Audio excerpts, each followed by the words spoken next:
আসসালামু আলাইকুম, বিসমিল্লাহির রহমানির রহিম। কি অবস্থা, সবাই কেমন আছেন? আজকের টপিক হলো বাংলাদেশের হাসনাত আবদুল্লাহ। হাসনাত আবদুল্লাহ হলো একজন জুলাই যোদ্ধা এবং বর্তমানে এনসিবির নেতা। ওনার সামরিক কিছু বক্তব্য, আসলে বক্তব্যগুলো ঠিক আছে, ওকে, বাট এই সময় এসব বক্তব্য দেশের জন্য খুবই ক্ষতিকর। কেন? এই সময় আমাদের দেশে হয়তো আর অল্প কয়েকদিন আছে ইলেকশনের। উনি যদি রাজনীতি বক্তৃতা দিতে হয় তাহলে ওকে, নো প্রবলেম, রাজনীতি বক্তৃতা দিতেই পারে, কিন্তু আরেকটা দেশকে নিয়ে এখন উচ্ছৃঙ্খল বক্তব্য দিয়ে দেশকে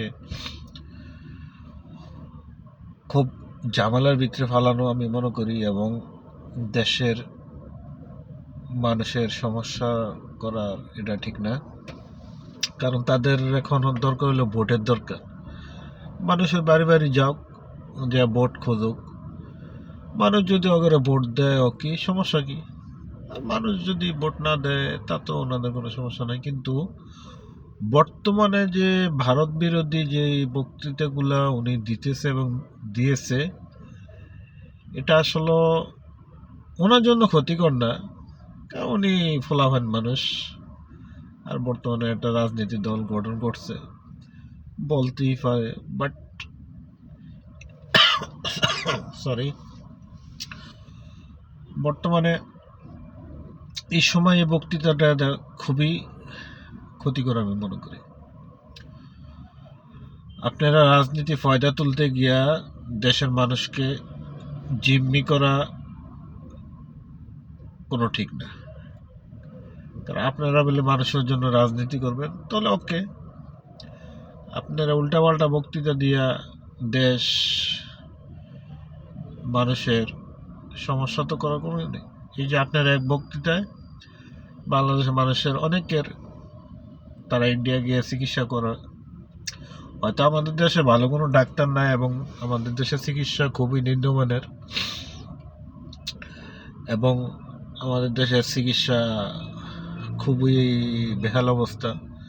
তার জন্য মানুষ হয়তো যায় ইন্ডিয়াতে গিয়ে চিকিৎসা করে। কিন্তু আপনারা 2 দিন পর পর যে বোমা ফাটান, এই বোমা ফাটানটা আমি ঠিক মনে করি না। হয়তো অনেকে মনে করবেন যে আমি ইন্ডিয়ার দালালি করি না।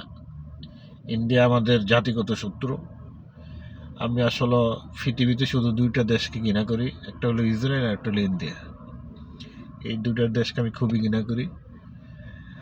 কিন্তু ওই দেশের মানুষরা আমি ঘৃণা করি না, কারণ ওরা আমাদের মতো মানুষ। পলিটিক্যালি ভাবে আমি 2 দেশের, এক দেশের মানুষকে দেখতে পারি নাই।